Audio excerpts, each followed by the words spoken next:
Batala, bilang ng mga turistang bumisita sa San Nicolas, Pangasinan, doble ang tinaas noong nakarang taon. Idol Jam Victorio, IFM Dagupan sa detalye.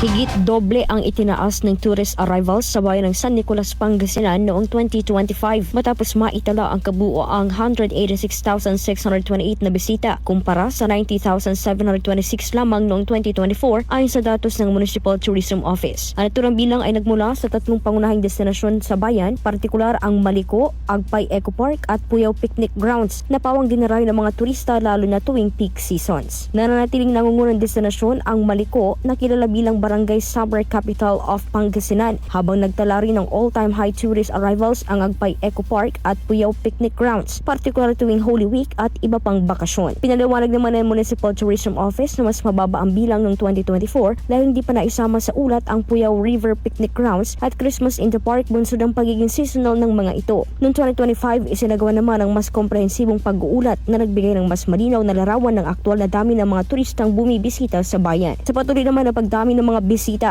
inasahang lalakas pa ang lokal na ekonomiya at mas maraming kabuhayan ang mabubuksan para sa mga residente sa bayan. Kasama mo mula dito sa IFM Dagupan, ito si Idol Jam Victorio, Tatak, RMN. RMN Network News.